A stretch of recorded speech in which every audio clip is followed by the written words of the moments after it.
بسم الله.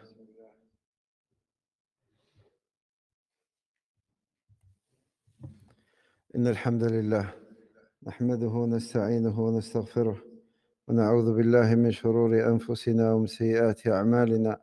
من يهده الله فلا مضل له ومن يضلل فلا هادي له، وأشهد أن لا إله إلا الله وحده لا شريك له، وأشهد أن محمدا عبده ورسوله صلى الله عليه وسلم.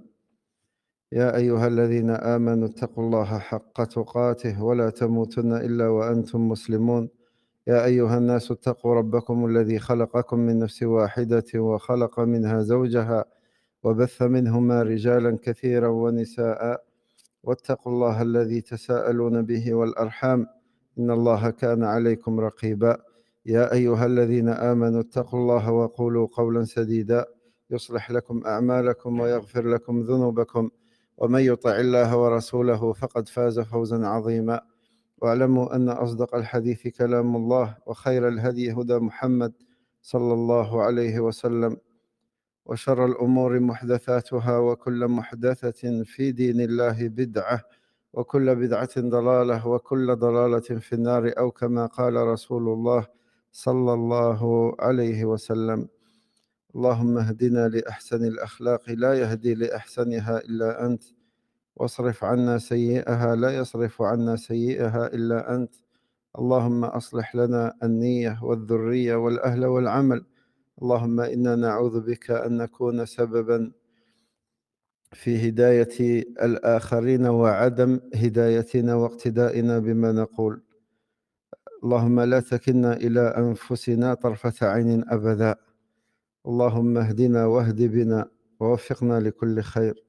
اللهم علمنا ما ينفعنا وانفعنا بما علمتنا وزدنا علما وبارك لنا فيه.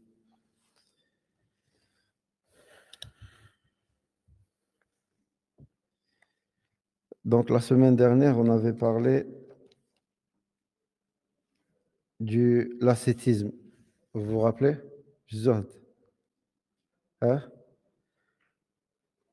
Est-ce que le zuhd consiste aussi à délaisser tout ce qui peut être utile à l'homme, genre comme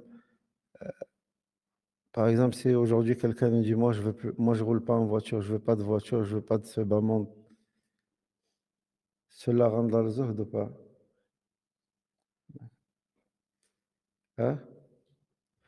Qu'est-ce qui est demandé, qu'est-ce qui est voulu par le zuhd?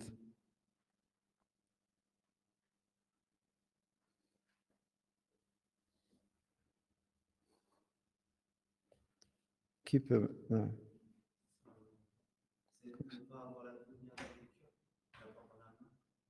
Ne pas avoir la dunya dans le cœur et l'avoir dans la main.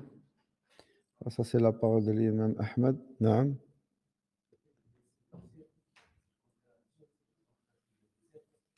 Le zuhd, c'est le contraire du désir. Ouais. Qui d'autre? Tu avais levé la main pour dire la même chose que lui. D'accord. Donc, on avait vu la parole de l'imam Ahmed quand on l'a questionné. Est-ce que quelqu'un qui peut avoir 100 000 dinars dans sa possession, est-ce que celui-là peut être zahid? Il a dit oui s'il les a dans les mains et pas dans son cœur. Taïb, sornez de la splendeur du savoir. Euh,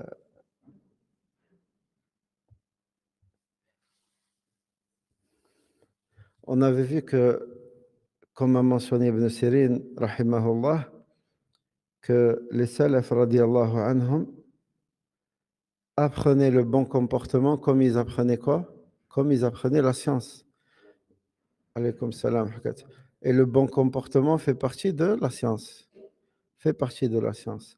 Le bon comportement, le plus important dans ce qui concerne, ce qui a trait au bon comportement, c'est le comportement du serviteur envers son créateur. Et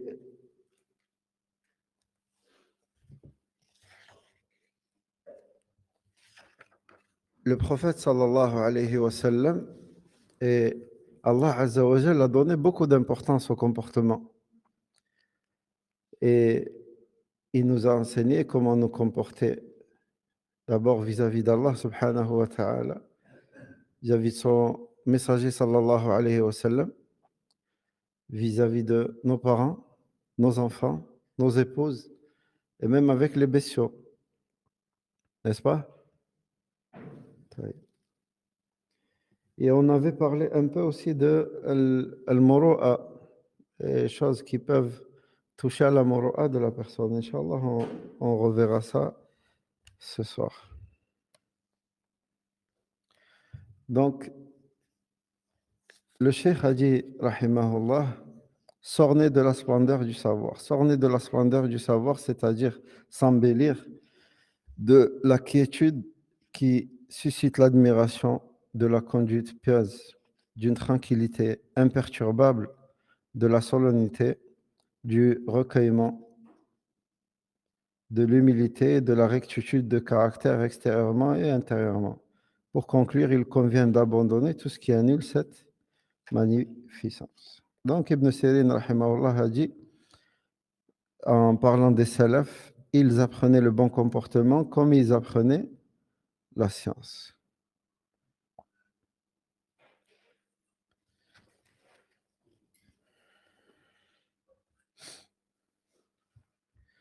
Donc, puis le cheikh a dit, rahimahullah, on disait autrefois, celui qui fait souvent une chose est connu pour celle-ci. Donc, pour cette raison, tu dois éviter ces deux déviations dans les assises ou lors de ton discours. Et juste avant, le cheikh, il avait parlé du fait de trop plaisanter.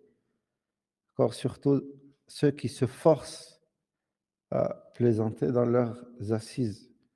Certes, l'étudiant en sciences, il doit s'éloigner de la plaisanterie tant que cela lui est possible. Il ne faut pas que ça soit un excès. De temps en temps, plaisanter avec les gens, il n'y a pas de mal à cela. Même s'il n'y a pas de mal à la base dans la plaisanterie. Mais l'étudiant en sciences, lui, les gens le voient comme un exemple. D'accord? Les gens le voient comme un exemple. Donc, il doit se forcer. Il doit, c'est même une forme de rééducation. Encore, il se rééduque, il essaye au maximum de ne pas trop plaisanter avec les gens. De temps en temps, il n'y a pas de mal, tant que la plaisanterie reste licite. Et on a vu la semaine dernière que le fait de se moquer des gens, cela ne rentre pas dans la plaisanterie. Cela n'entre pas dans la plaisanterie. Le fait de se moquer, ça c'est interdit. Allah Azza wa Jalla l'a interdit. La yaskhar qawmun min qawmin asa an yakunu khayran minhum. Et du moment que la parole que tu prononces blesse la personne à qui tu t'adresses, ce n'est plus de la plaisanterie. Ce n'est plus de la plaisanterie. Comme on dit, ça fait rire que toi. Ce n'est plus de la plaisanterie. Le musulman, il doit faire très attention à ce qu'il dit. De manière générale, on ne parle pas que de l'étudiant en sciences, d'accord? Le musulman doit faire attention à ce qu'il dit. Donc le cheikh dit, pour cette raison, tu dois éviter ces deux déviations dans les assises ou lors de ton discours. Certains ignorants pensent que le fait de pouvoir plaisanter fréquemment et sans se forcer est une sorte de délassement. On rapporte que Al-Ahnaf ibn Qais a dit, rahimahullah, écarter de nos assises l'évocation des femmes et de la nourriture. Je déteste l'homme qui révèle ce qu'il a fait avec son sexe et son ventre. Donc, le commandeur des croyants, Omar ibn Khattab, radiallahu anhu, l'orateur inspiré, al-mulham, c'est-à-dire l'inspiré par Allah, lorsqu'il dit quelque chose, sa parole concorde souvent avec la réalité, comme c'est connu de Omar, radiallahu anhu. Il a dit dans son livre de magistrature, celui qui s'embellit par une chose qu'il ne possède pas, Allah l'avilit. Et puis le cheikh te recommande de lire l'explication d'Ibn al-Qayyim concernant cette parole. Et celui qui se vante d'une chose qu'il ne fait pas, il sera éprouvé par son contraire. Il sera éprouvé par son contraire. Et puis le cheikh, rahimahullah, il parle de ce qu'on appelle al-muru'a, s'orner de al-muru'a. Le traducteur a mis le mot moro'a signifie faire tout ce qui t'embellit aux yeux des gens et éviter de faire ce qui te rabaisse et t'avilit. D'ailleurs, le fait de ne pas enfreindre les coutumes et les habitudes qui sont approuvées par l'islam du pays où tu trouves, où tu te trouves fait partie du al-muru'a. Ainsi, ces choses à respecter varient d'un pays à un autre.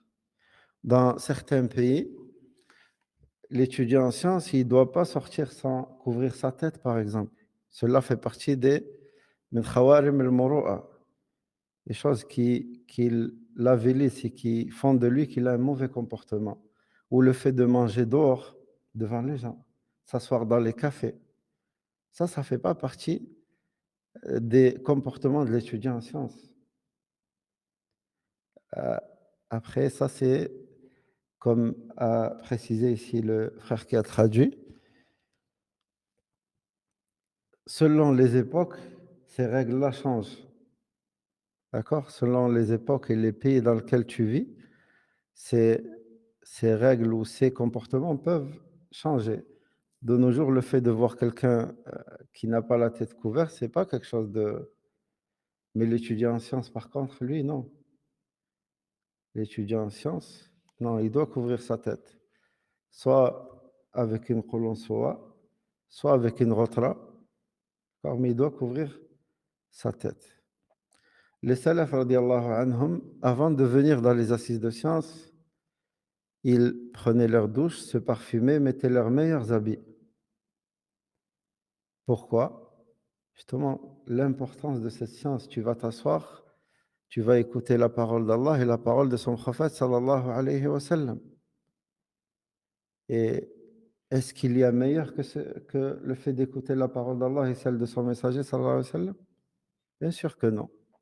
Donc les salafs, par respect à la parole d'Allah et celle de son messager, sallallahu alayhi wa sallam, ils se préparaient avant même de venir s'asseoir et écouter la parole d'Allah ou la parole du prophète, sallallahu alayhi wa sallam. Certains d'entre eux, ils faisaient attention même à la manière comment on tourne les pages. Ils tournaient de manière à ce que le prof n'entende pas le bruit des pages. Nous, aujourd'hui, on s'assoit, le téléphone à la main, on envoie des messages, on rigole, on parle avec celui qui est. Wallah al-musta'an. Quand on est assis dans ce genre d'assises, on se doit de se doter d'un certain comportement, au moins par respect pour ce que tu entends parmi la parole d'Allah et la parole du prophète sallallahu alayhi wa sallam. Donc le cheikh dit s'orner du moro'a et de tout ce qui est conduit comme les nobles comportements, avoir un visage souriant, répandre les salutations, supporter les gens, la fierté dénuée d'orgueil, la dignité dénuée d'autoritarisme, la grandeur d'âme dénuée de tout militantisme, et enfin la véhémence dénuée d'ignorance. Après, il y a aussi le fait,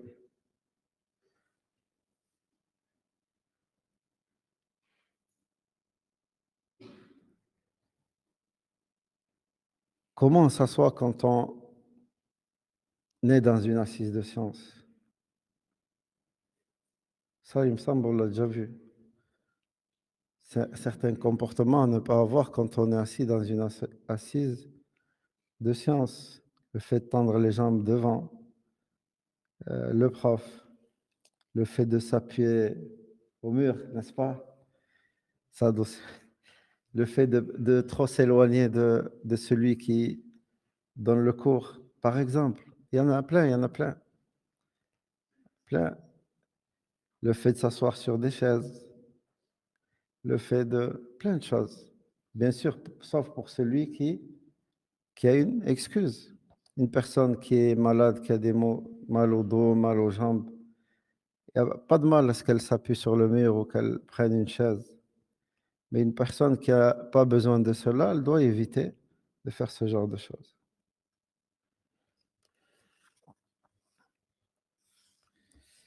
Donc, ainsi, écarte-toi des choses qui annulent le moro dans l'attitude, les paroles, les actions. Et aussi, parmi les erreurs que beaucoup de frères font, c'est quand on rentre dans une assemblée, quand on rentre à la mosquée, le fait de dire salam alaikum à haute voix, alors qu'il y a soit un cours où les gens y prient. Le prophète sallallahu alayhi wa sallam, il nous a dit ce qu'il fallait dire comme invocation quand on rentre dans la prière. Le fait de dire salam alaikum à haute voix, cela peut déranger celui qui prie. Donc, à la base, quand on rentre dans la mosquée, on fait l'invocation que le prophète sallallahu alayhi wa sallam nous a dit de dire à l'entrée de la mosquée.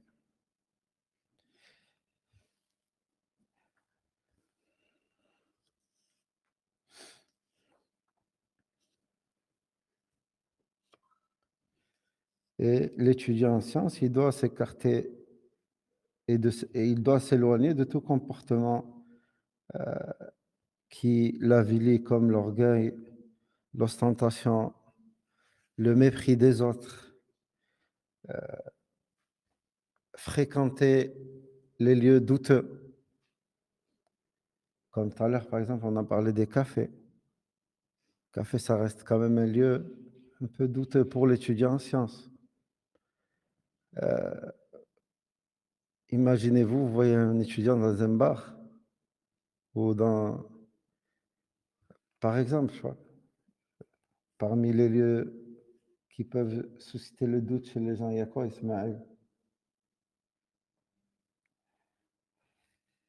Il y a quoi? Parmi les lieux qui peuvent susciter le doute chez les gens, s'ils te voient dans tel endroit, qui peuvent penser du mal de toi, par exemple. Les bars, il y a pas, t'as pas d'autres.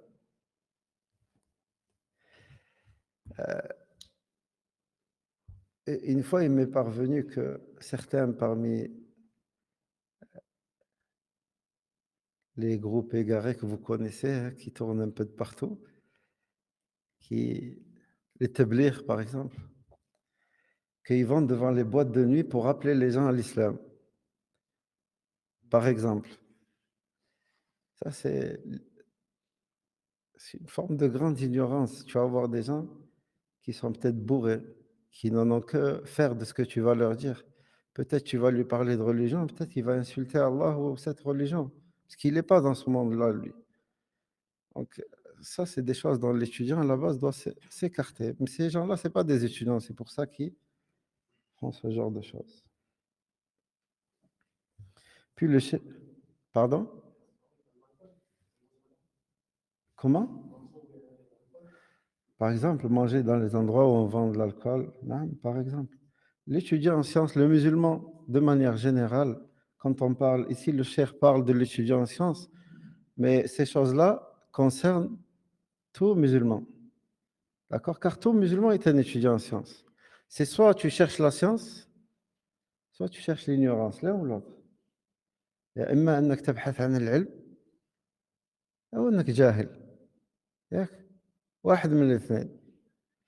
C'est soit tu es là, tu essayes d'apprendre ce qui peut être profitable pour ta religion, dans ta religion, soit tu veux rester ignorant. C'est soit l'un ou l'autre. Donc le musulman à la base, il fait quoi? Tout musulman cherche à apprendre ce qui lui sera profitable.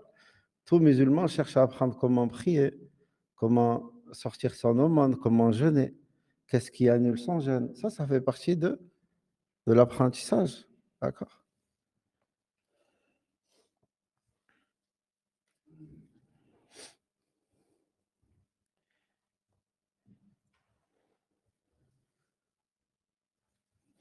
Puis le cheikh, il dit tirer avantage des attributs de la virilité. Tire profit des attributs de la virilité, le courage, la bravoure face à la vérité, les nobles caractères, déployer ses efforts dans le bien afin que personne n'ait envie d'entrer en compétition avec toi. Et à l'inverse, à l'inverse de cela, évite ce qui contredit la virilité, le désarroi, l'impatience, l'immoralité, car ces choses annulent le savoir, arrachent à la langue sa véracité et conduisent l'étudiant, le saisissant par le toupet, à ses ennemis dans une situation telle qu'il blesse les visages des pieux parmi les serviteurs d'Allah avec leur poison. L'étudiant en sciences, quand il se comporte d'une manière inconvenable, les gens de l'égarement profitent de cela. Tiens, regarde, c'est ça les étudiants, c'est ça les gens de la Sunna, regarde ce qu'ils font. Hein? Subhanallah, la personne perverse, elle a beau faire ce qu'elle veut, on lui trouvera des excuses. Une personne qui, qui est plus pratiquante que les autres, qui porte une barbe, regarde, c'est ça les barbus. On ne va pas dire, par exemple, si un jour qu'Allah nous en préserve, on a tous, ça nous arrive. Tu vois. Si Abdelaziz il fait une bêtise, on ne va pas dire c'est Abdelaziz qui a déconné. Ah, regarde, c'est ça les frères, c'est ça les étudiants, c'est ça le. C'est vrai ou pas? C'est ce que tout le monde fait. C'est ce que tout le monde fait. Dès que une personne qui est plus dans la droiture que les autres, dès qu'elle se manque, la première chose qu'on va faire, on va pas montrer du doigt la personne, mais on va montrer du doigt ce qu'elle représente, la religion.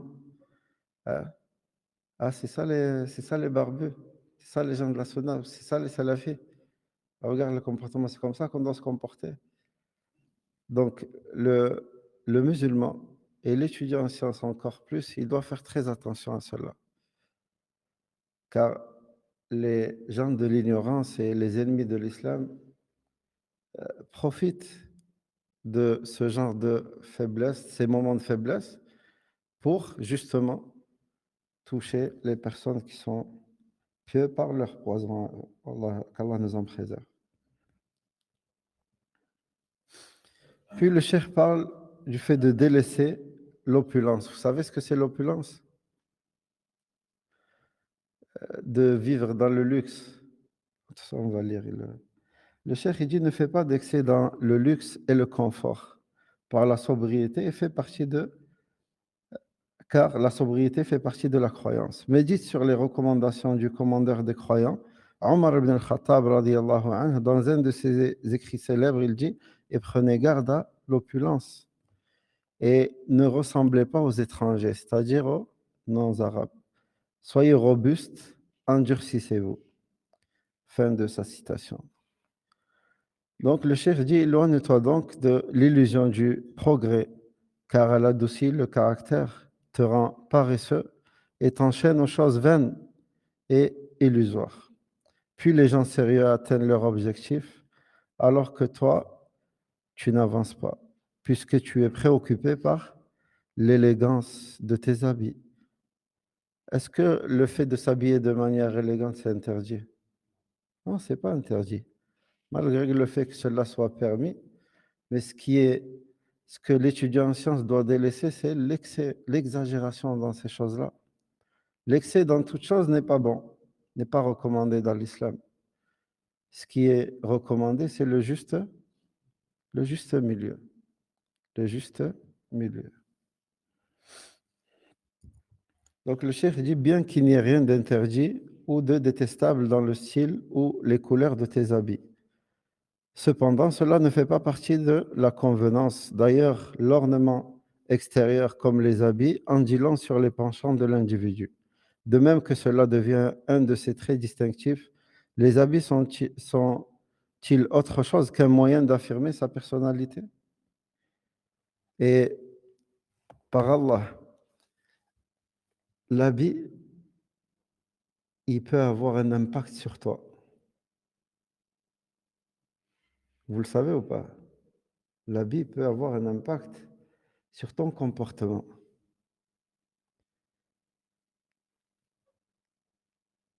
Et comme a dit Cheikh l'Islam Ibn Taymiyyah et Ibn al-Qayyim aussi, rahimahullah, que l'habit à la base reflète ce qu'il y a dans le fond de la personne, ce qu'il y a dans le cœur de la personne. Si tu veux ressembler, si tu essayes de ressembler à un peuple en t'habillant comme eux, c'est qu'au fond de toi, il y a un penchant vers ce genre de personne. J'ai pas besoin de détailler. Donc, et, et regardez, si maintenant le frère il reste habillé comme ça, il sort comme il est, c'est-à-dire un qamis avec sa colonsoie, l'habit va le pousser à se comporter d'une manière différente que s'il était en survêt ou en short, parce que il sait que les gens le regardent d'un œil différent. Ils regardent l'aspect religieux, d'accord? Et le prophète sallallahu alayhi wa sallam, dans plusieurs récits, nous a cité que l'habit, le fait d'essayer de ressembler à quelqu'un, à la fin, on finit d'être comme ces gens-là. D'accord? Le fait de vouloir leur ressembler, que ce soit dans les coupes de cheveux, la façon de s'habiller, les couleurs, se teindre les cheveux, tout ceci amènera tôt ou tard à leur ressembler même dans ton cœur, même dans ton cœur. Donc, la façon de s'habiller aussi peut avoir un impact sur quoi? Ton comportement. Donc, le chef dit, voilà pourquoi tu dois faire très attention à ta façon de t'habiller, car tes vêtements reflètent ta personnalité, ton fort intérieur et tes convictions. D'où la parole, l'ornement extérieur reflète tes aspirations les plus profondes. Et puis il dit, rahimahullah, sache que les gens te jugent d'après ton apparence extérieure. D'ailleurs, le style de tes habits donne aux gens une impression sur ton sérieux ou sur ton bon sens, ou encore ta sagesse, ou ton ascétisme, voire ton immaturité, si tu es mature ou pas. Le fait que tu aimes te faire remarquer. Pour cette raison, donc, habille-toi avec des vêtements qui t'embellissent et ne t'avilissent pas. Et ne donne pas aux autres une occasion de parler sur toi et de te médire. Quand tes habits et ta façon de te vêtir s'alignent à la grandeur du savoir, cela est plus propice à ce que les gens te portent en grande estime et profitent de ton savoir. De plus, avec la sincérité de ton intention. Cela devient une façon de se rapprocher d'Allah, car c'est un moyen pour guider les gens parmi les choses qu'on a rapportées du commandeur des croyants, Omar ibn Khattab, radiallahu anhu. Il dit, je préfère voir le lecteur dans des vêtements blancs, c'est-à-dire afin qu'il soit révéré auprès des gens et que cela les amène à révérer la vérité, c'est-à-dire le savoir qu'il leur transmet. Et il est connu que le prophète sallallahu alayhi wa sallam aimait la couleur, il aimait le blanc et il aimait le vert aussi, sallallahu alayhi wa sallam. Non.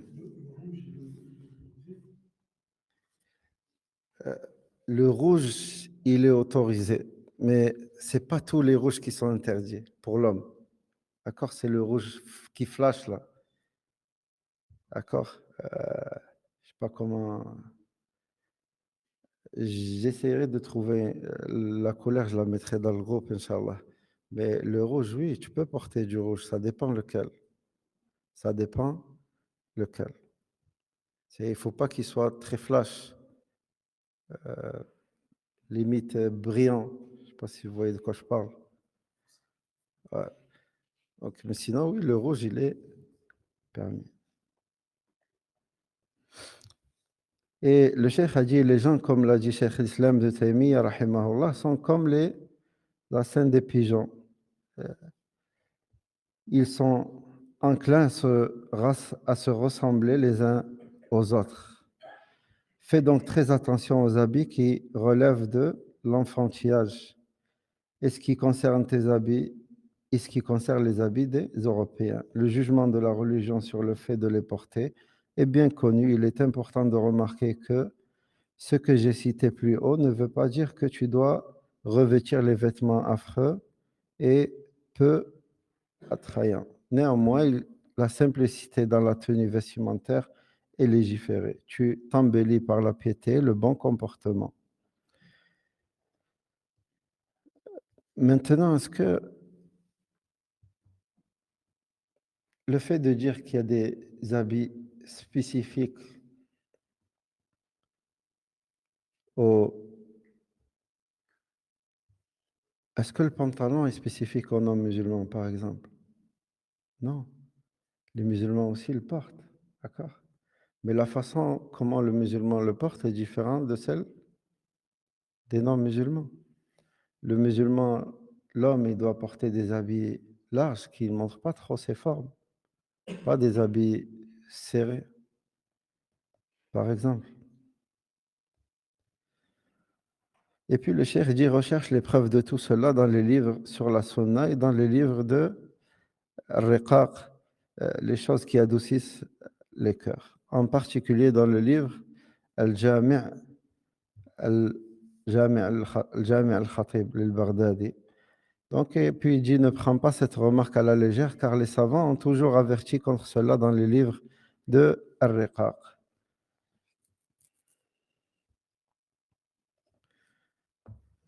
Donc le musulman doit faire attention à sa manière de s'habiller ou pas? Comment il s'habille? D'accord. L'homme, tout comme la femme. Et, et on recommande aux sœurs en particulier de ne pas chercher à ressembler aux, aux non-musulmanes. Allah Azza wa Jal t'a donné ce qui, il t'a montré ce qui est meilleur pour toi. Il t'a montré ce qui est meilleur pour toi. Essaye plutôt de ressembler aux mères des croyants, aux compagnons, radiyallahu anhum. Pas ressembler à telle ou telle star, ou tel ou tel. Wallahi, cela ne t'apportera rien du tout dans ce bas monde, ni dans l'au-delà. Ni dans l'au-delà. Alhamdulillah, Allah Azza wa Jal n'a rien délaissé dans cette religion. Tout a été montré. Comment on s'habille, comment on sort, comment tu rentres chez toi, comment tu manges, même comment tu vas au WC. Allah Azza wa Jal t'a tout montré. Le prophète sallallahu alayhi wa sallam t'a montré comment rentrer dans les toilettes, comment sortir, comment faire tes besoins. Alhamdulillah, il n'y a rien qui a été délaissé dans cette religion.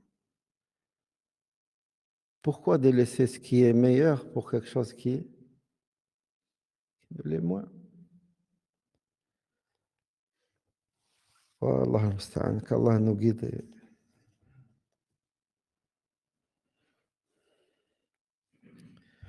Et puis le cheikh, il dit s'abstenir de fréquenter les assises qui contiennent des propos futiles.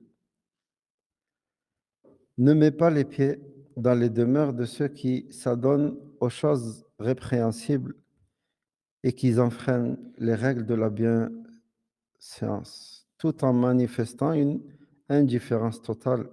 Si tu fais cela, tu commets un grand méfait contre la science et les gens de science. Je répète, même si le cheikh ici, il parle de l'étudiant en sciences, mais cela concerne tout musulman. Et la règle,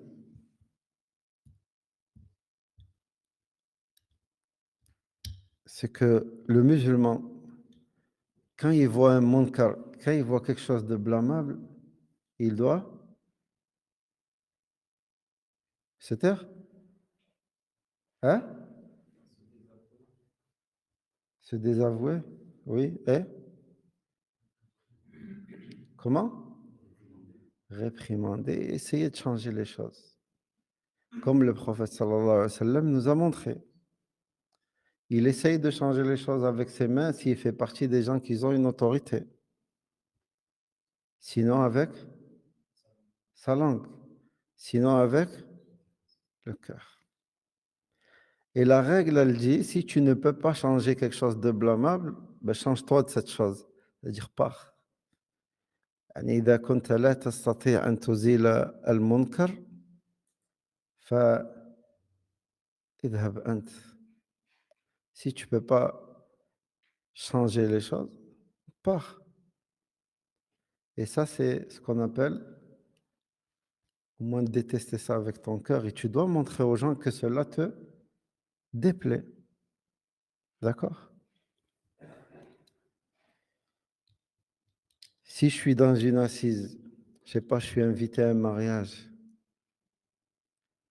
et je vois qu'il y a la mixité ou la musique. Moi, il se peut que je puisse pas changer les choses. Je n'ai aucune autorité sur ces gens-là. D'accord? Donc, qu'est-ce que je fais? Je reste quand même. Je dis, c'est pas grave, au moins, ça, ils m'ont invité, je reste. Non, tu te dois de partir et ne pas rester dans ce genre d'assemblée. Si tu t'assois avec des gens qui font de la médisance, tu dois t'éloigner de ces gens-là. Tu as l'obligation de leur dire d'arrêter. Et si tu sais que cela peut aggraver la situation et ramener une fitna beaucoup plus grande, tu t'en vas. Tu t'en vas.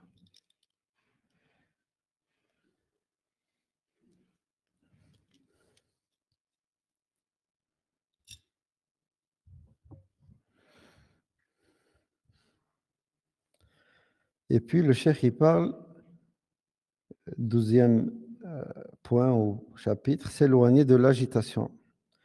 Donc le fait de se préserver du bruit et de l'agitation, car l'erreur se cache derrière le tumulte, sans compter le fait que cela va à l'encontre du comportement de l'étudiant en sciences, et si on parle bien sûr de l'étudiant en sciences religieuses.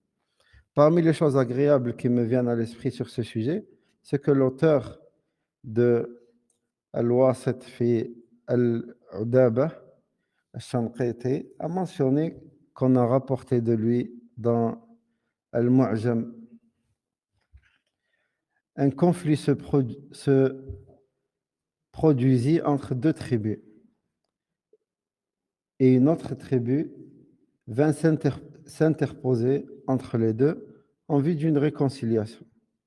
Ils se mirent donc d'accord pour accepter le jugement de la religion et nommèrent un savant comme juge. Celui-ci émit le jugement suivant. 4 personnes appartenant à l'une des deux tribus doivent être tuées en échange des 4 personnes de l'autre tribu qui ont été tuées.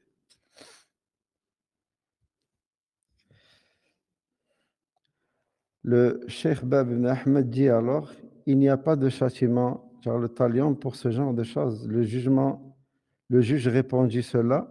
Le fait qu'il n'y a pas de châtiment n'est mentionné dans aucun livre. Le Cheikh rétorqua, au contraire, cela est mentionné dans tous les livres. Le juge dit alors, c'est le dictionnaire Al-Qamus. Il s'agit du célèbre Qamus, ce qu'on appelle Qamus al-Muhit, je ne sais pas si vous connaissez.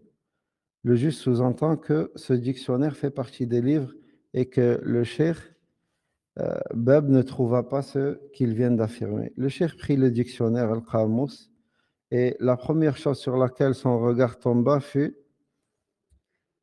euh, l'agitation signifie trouble civil et aussi Ubayn, il n'y a pas de châtiment talion pour les troubles civils, c'est-à-dire celui qui est tué pendant les troubles civils et dont le meurtrier est inconnu. Les gens furent stupéfiés de la sagacité du cheikh ainsi que sa faculté à se souvenir du jugement concernant cet événement lors d'un tel moment de confusion. Fin de la citation. Donc le cheikh ici a mentionné que quand il y a des troubles et quand on ne connaît pas l'auteur d'un crime,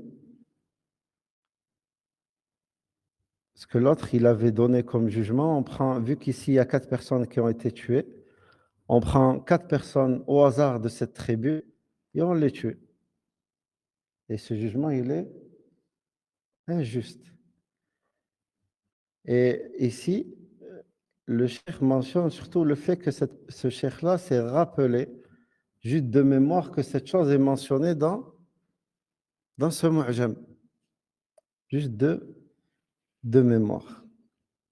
Et les gens furent stupéfiés par donc la mémoire de ce cheikh.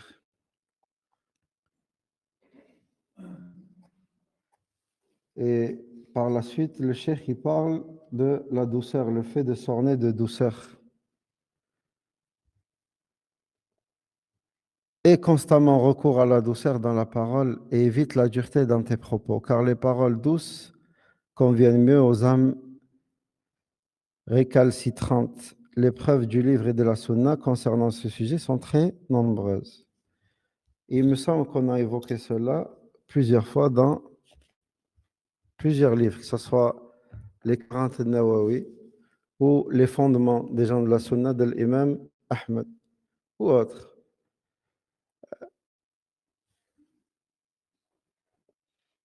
Sans parler de l'étudiant en sciences. Sans parler de l'étudiant en sciences. Quand tu veux conseiller quelqu'un, si tu le fais avec dureté, est-ce que cette personne est susceptible d'accepter ton conseil? Hein? Non. En général, non. Sachez que la base dans la prédication, la base quand on conseille quelqu'un, même quand on blâme quelqu'un, la base, c'est quoi? C'est la douceur. C'est pas la dureté. La douceur et la dureté, c'est comme le dosage des médicaments.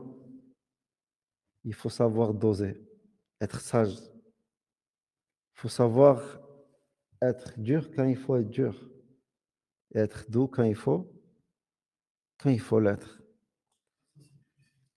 Naam, c'est difficile. C'est pour ça que la base, c'est la douceur. Il faut que tu gardes cela dans ta tête. La base, c'est la douceur. À la base, quand on appelle quelqu'un à la religion d'Allah, quand on conseille, c'est qu'on essaye de le faire de la meilleure des façons. Quand on dit la meilleure des façons, c'est que toi, il faut que tu te dises, je vais le dire, il y a pas, je vais le dire d'une manière, il n'y a personne qui peut dire mieux que ce que je vais lui dire. C'est la meilleure. Comme tu aimerais qu'on te parle à toi, ben, tu parles à cette personne. Tu t'adresses à cette personne avec la même douceur que tu aimerais qu'on te parle à toi. D'accord? Ça, c'est la base. La base. Après, il y a des personnes, comme a mentionné, comme mentionnent certains savants, à la base, le musulman pour le musulman est comme la main pour la main ou la main pour l'œil. La main, parfois, si elle est souillée ou tachée, à la base, tu la nettoies avec douceur. Tu, tu mets ta main sous l'eau, tu la savonnes avec douceur, tu frottes pas fort. Mais des fois, il y a besoin de frotter un peu plus fort pour enlever cette saleté. D'accord? Et l'œil, pareil, quand quelque chose te touche dans ton œil, à la base, est-ce que tu forces? Non, tu essaies de l'enlever avec douceur. Le musulman doit faire pareil avec son frère musulman. Il essaie d'être le plus doux possible avec lui. Qu'en est-il de l'étudiant en sciences? Et qu'en est-il du savant?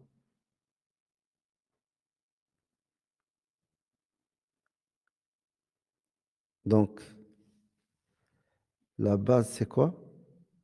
La dureté, la douceur. Vous êtes sûr? D'accord. Puis le cheikh, il dit, rahimahullah, prendre le temps de réfléchir. S'orner de la réflexion, car celui qui prend le temps de réfléchir finit par comprendre. On dit, prends un peu de recul et tu comprendras. Donc, avant de prendre la parole, pose-toi cette question, de quoi parles-tu? Quelles peuvent être les conséquences de ta parole ou tes paroles? Fais attention au vocabulaire que tu utilises et à ta façon de t'exprimer sans pour autant être indécis ou excessif. Fais preuve de réflexion lors d'une discussion, réfléchis sur la forme et le ton de ton discours, afin que cela soit plus propre à la transmission de ton message. De même, tu dois réfléchir avant de répondre aux questions qu'on te pose. Comment vas-tu faire pour que ta réponse soit si claire et expliquée qu'elle soit explicite de manière à ce qu'elle ne laisse pas le champ à deux interprétations différentes. Et les choses que mentionne ici le cheikh dans ce livre, d'où il les a tirées, d'après vous? D'où il les a pris? De sa tête comme ça? Hein? Ajib. Des? Quel texte? Le Coran et la Sunna. Ici, la parole du cheikh ici, ou ce chapitre, nous fait penser à la parole du prophète sallallahu alayhi wa sallam, celle où le messager d'Allah dit, alayhi salatu wa salam, l'homme profère une parole à laquelle il ne fait pas attention. Et cette parole, par contre, le fait plonger plus de 70 ans en enfer.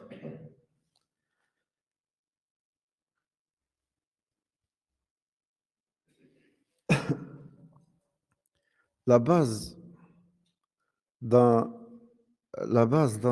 la da'wa ou même autre, quand tu parles à quelqu'un, le but d'un dialogue, c'est quoi?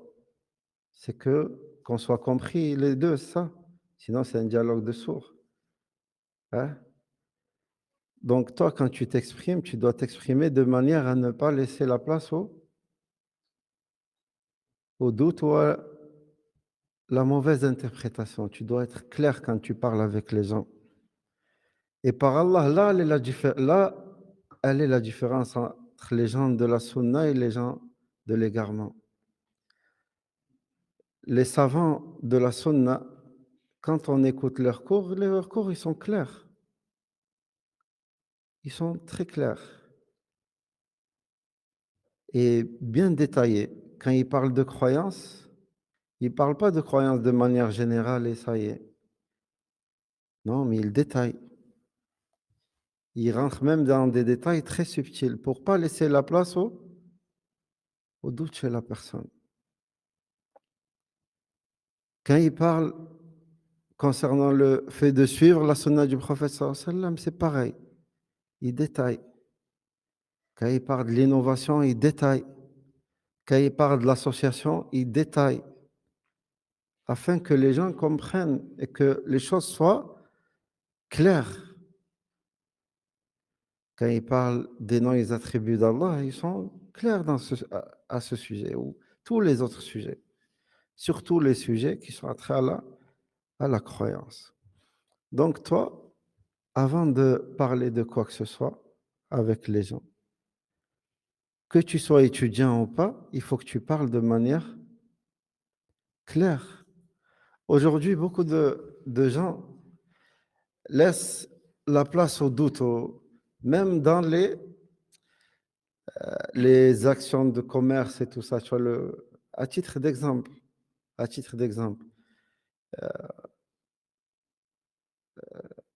sais pas, je te vends un truc, mais je reste vague sur ce que je te vends. Je détaille pas. Ça, c'est pas une chose qui est permise en islam. Tu dois être le plus clair possible. Nous, on a ce truc à se dire, c'est bon, lui, je le connais, je fais confiance. Allah Azza wa Jal, concernant par exemple les dettes ou les contrats Allah, que ce soit contrat de location, tout ce que tu veux, tout doit être clair et bien précis pour la personne à qui tu vends et qui t'achète. Tu dois être clair. C'est pas jusqu'à que les choses. Ah non, mais je t'avais pas dit. Moi, je marche pas comme ça. Tu as vu quand la personne, elle te dit à la base, elle te dit, moi, je marche pas comme ça, mais qu'à la base, ce qui est connu chez les gens, chez l'arf des gens, que ce n'est pas comme ça, même si la condition, elle n'y est pas, c'est comme si elle y était, la condition. Parce que le arf chez les gens, c'est que cette chose-là se fait de telle manière. Donc que la condition soit mentionnée ou pas, ça ne change rien. La condition, elle reste le même. C'est pas après, ah non, moi chez moi, c'est pas comme ça. On s'en fout chez toi, c'est comme ça. On s'en fiche, pardon. Que ce soit comme ça ou pas chez toi. Nous, on regarde au niveau de la législation, c'est comment? Quel est le jugement dans notre religion? C'est pas toi qui aimes, toi, comment tu fonctionnes dans ce cas-là. Chacun il fait ce qu'il veut. Moi, je vends comme je veux. Toi, vends comme tu veux. Lui, il fait comme il veut. C'est pas comme ça. Allah nous a mis des règles. On doit, on se doit de les respecter. Et quand on les respecte pas, c'est nous-mêmes, on se met dans les difficultés. D'accord? Donc, barakallahu fikum, dans tout ce que vous faites dans votre vie, essayez d'être le plus clair possible. Une vente, un achat, quand tu exhortes les gens, tu fais un rappel, tu conseilles, sois clair dans tes propos. Barakallahu fik. Et puis le cheikh, il dit, s'orner de l'endurance et de la certitude. Orne-toi de l'endurance et de la certitude, particulièrement lors des afflictions ou des choses importantes, comme la patience lors de l'apprentissage et l'endurance lors des longues heures passées à acquérir le savoir auprès des savants, car celui qui endure prospère. Donc, la science, barakallahu fikum, elle demande beaucoup, beaucoup d'endurance et beaucoup de patience. Beaucoup de patience. C'est facile de rester assis comme ça pendant 1 heure, hein? Tellement on n'a pas l'habitude, il s'assoit 2 minutes, il faut qu'il bouge, il change de position. Après, il faut qu'il mette sur l'autre pied, puis sur l'autre. On ne peut pas rester comme ça sans bouger plus de 5 et 10 minutes. Pourquoi? Parce qu'on n'a pas l'habitude. On ne se force pas à patienter. Et ça demande beaucoup de patience et beaucoup d'endurance. Sachez que vous le faites peut-être une fois par semaine, 1 heure ou 40 minutes, hein? Mais les étudiants restent des heures et des heures comme ça devant les savants et tous les jours. Et tous les jours. Donc cela demande donc beaucoup de patience et d'endurance. Sachez que avant chez les muhaddithin, et Inch'Allah je clôture par cela, il y avait tellement d'élèves des fois qu'il n'y avait pas ces micros comme aujourd'hui. Que le temps que la parole du cheikh arrive au dernier, il se passe des fois des 20-30 minutes, voire plus. Genre le cheikh, il va dire Haddathana Omar. Et lui, il répète, jusqu'à ce que ça arrive là. Oh, An Fulan, An Fulan, An Fulan, An Fulan, jusqu'à ce que ça arrive. Oh. Et avant, tellement, ils donnaient de l'importance à cette science. Akramakumullah, même s'ils avaient une envie pressante, Wallah, ils ne bougeaient pas. Ils restaient là, ils écrivaient tout ce que le cheikh disait, toute information qui pouvait être bénéfique pour eux, ils la notaient, ils ne bougeaient pas. Il les rapportait que certains même portaient des couches pour ne pas bouger, justement, pour rester assis, ne pas bouger et profiter de la science. On est loin de ces gens-là. Mais l'étudiant, il doit se forcer. Et la patience, elle vient que en patientant. Comme a dit le prophète sallallahu alayhi wa sallam, plus tu vas te forcer à patienter, plus ta patience, elle va augmenter. Mais si à la moindre occasion, tu laisses, c'est bon, je suis fatigué, bon, la prochaine fois, je pars. Cette patience, elle ne viendra peut-être jamais. Si tu ne te forces pas, والله المستعان. فأسأل الله العلي القدير بأسمائه الحسنى وصفاته العلى أن يرزقني وإياكم العلم النافع والإخلاص في القول والعمل. اللهم اهدنا لأحسن الأخلاق لا يهدي لأحسنها إلا أنت، واصرف عنا سيئها لا يصرف عنا سيئها إلا أنت. اللهم إنا نعوذ بك من الشقاق والنفاق وسيئ الأخلاق. اللهم لا تكلنا إلى أنفسنا طرفة عين أبدا. اللهم اشف مرضى المسلمين وارحم موتاهم وأصلح أهليهم وذويهم يا رب العالمين. اللهم أصلح لنا النية والذرية والأهل والعمل. سبحانك اللهم وبحمدك، أشهد أن لا إله إلا أنت، أستغفرك وأتوب إليك. وصلى الله وسلم وبارك على نبينا محمد وعلى آله وأصحابه أجمعين.